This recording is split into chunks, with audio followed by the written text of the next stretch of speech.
The next step I need to do with this is, you see at the end of the legs, there are these black claws here. See? And both of the hind legs are missing the claws. But these are going to be pretty easy to make. I've got some baked clay. I think Fimo is a brand of it. This is a different brand.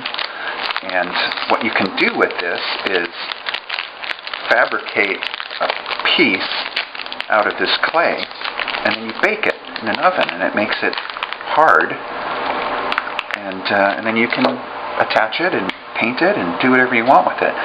So it's a way to fabricate missing pieces. So it's kind of hard at first, so I have to knead it and get it soft, and then I'll roll it and make a little claw that fits in there, bake it in the oven, and then paint it and attach it, and it should be indistinguishable, really, from the other. I've made other parts of specimens out of this when there was something missing, and it works really well. So I'm going to knead this and soften it up first. Okay, now this is soft, and using the other claws as a template, I'm going to try and get it approximately the right size to start with. Yeah, I'm going to roll it out, get it nice and smooth, pointed. Oh, that's a little too thin.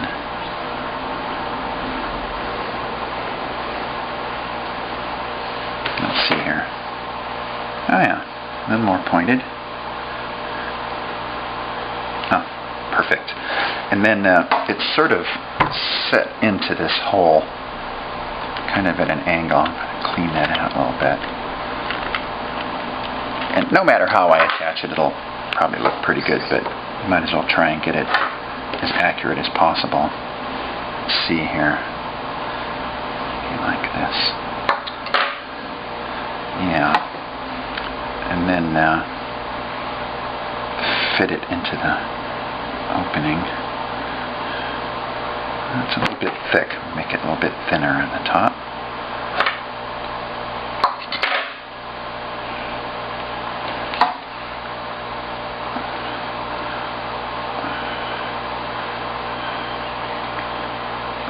Let's see here.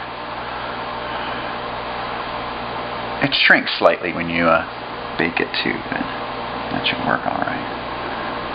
Gosh, that looks pretty darn good. Yep. Yep, I think that'll work just fine. I'm going to roll it just a little bit to make it smoother. But I've got the end sort of shaped to the inside, kind of like putting a crown on a tooth. I want it to fit in there. Yeah. Yeah, I think that looks pretty good.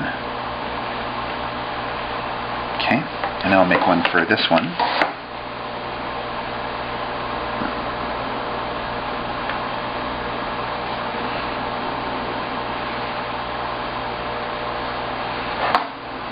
All of them look a little bit different. They vary a little in size. Cut this off.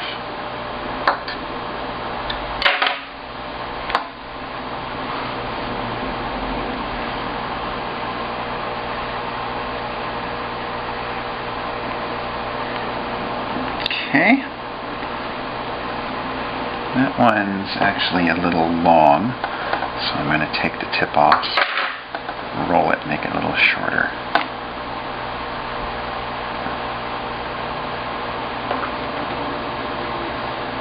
Yeah.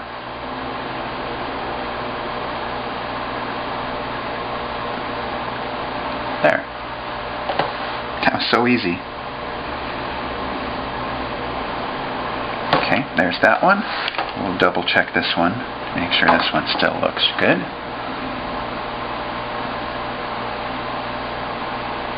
Oh yeah, that's just fine. Okay, so I need to bake this in the oven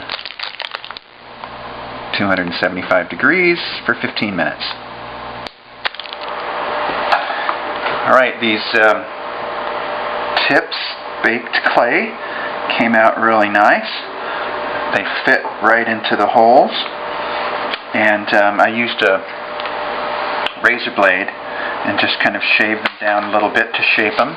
And then a piece of sandpaper just to smooth them out and really make them look quite good. I think they match up to the original claws quite well. So I'm going to paint these black and then glue them in.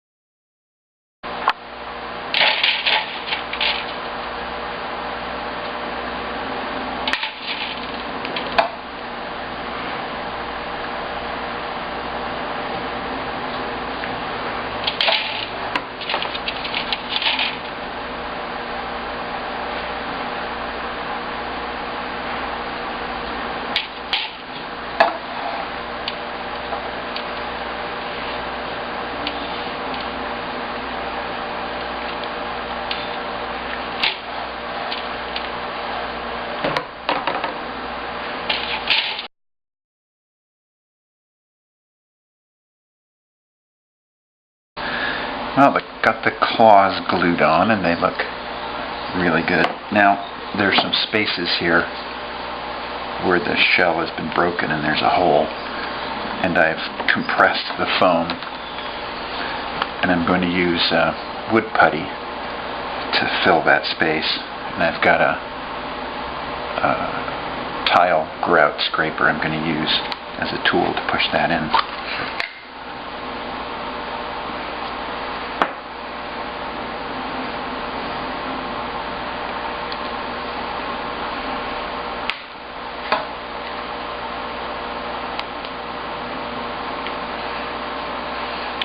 And this wood putty will harden pretty hard, and I can also sculpt it a little bit so that it better matches the shape of the surface of this.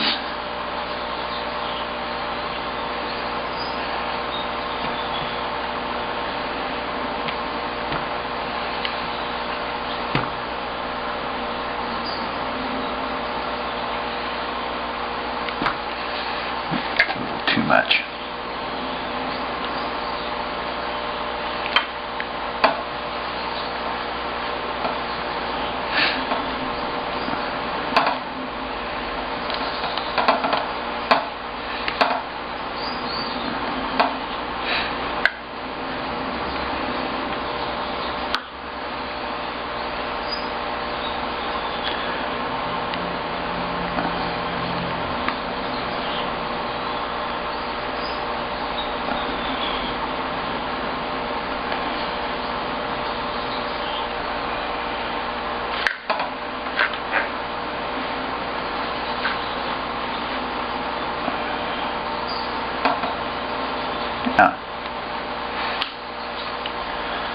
I'm going to make some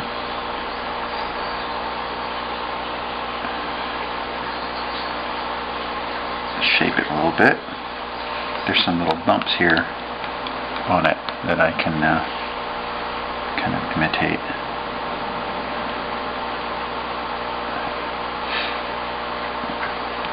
And then once this wood putty's dry, I can sand it a little bit too and shape it once it's dry.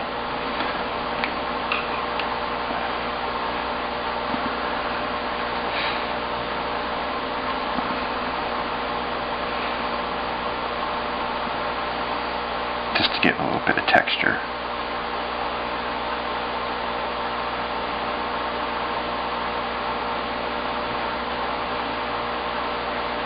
Yeah.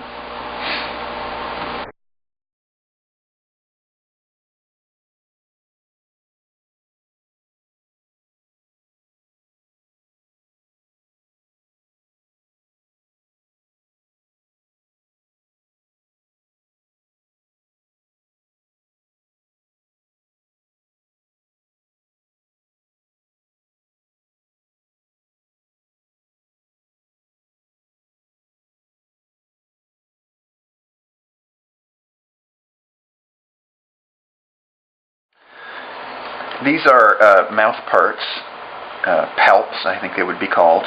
There's a little cutting like teeth down here. One of these was missing a couple of segments here, and so I reproduced those with that baked clay and softened them and repositioned them. And I did the same thing I did on the legs. I put a piece of wire inside, and then I anchored these to the base with hot glue instead of the foam. So these are very solidly in place. Now, it's missing a little point here. This is called a rostrum, and there's a little point that's missing, a little point that's missing there. So I'm going to, since it's so prominent, it's right there in front, I'm going to reproduce that with clay as well. Some of these other spines, there's one missing. I would just patch it with a little wood putty and no one will ever notice, but that's kind of prominent, so I want it to look nice. And then I hope to make some antennas for it here too. Alright, now I've got the rostrum repaired, and it's all ready for the next step. I'm going to use some acrylic gel and just give it a coating. I think it'll add some strength to the skeleton, which is kind of brittle, and it will also help the acrylic paint stick to it nicely and evenly. So I've just mixed some of it with some water to thin it out a little bit, and I'm just going to brush a coating on the surface.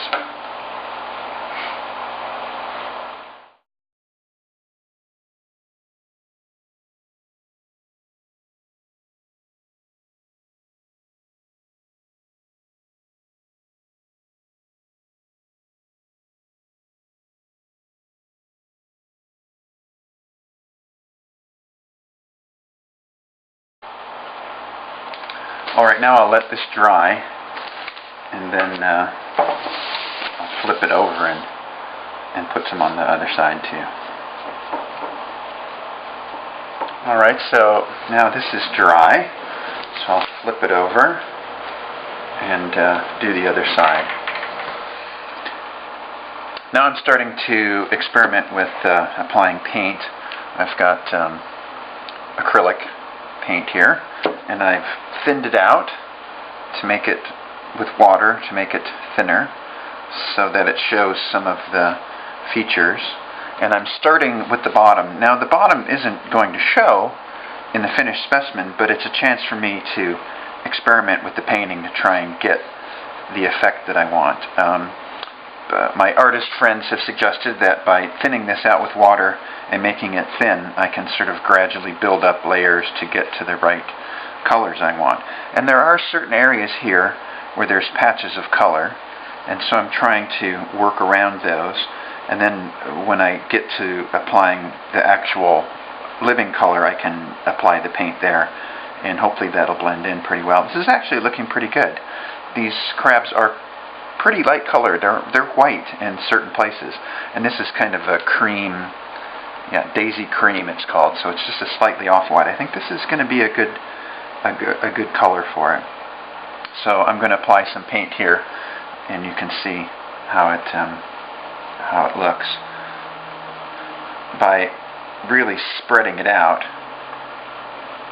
it makes that very thin layer, and I'm going around the patches of color here, and not exactly, but just enough so that when I go to put these colors in, I kind of know what area to put it on.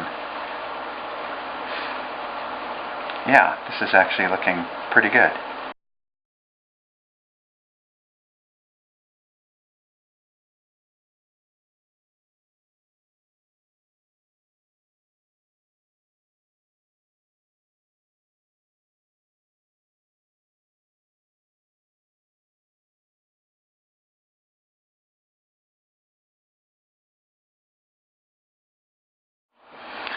Right, now after I've let the paint dry just a little bit, I've just taken water on the brush and just going over the paint, and it kind of smooths out the brush marks and spreads it out a little bit. I think it makes it look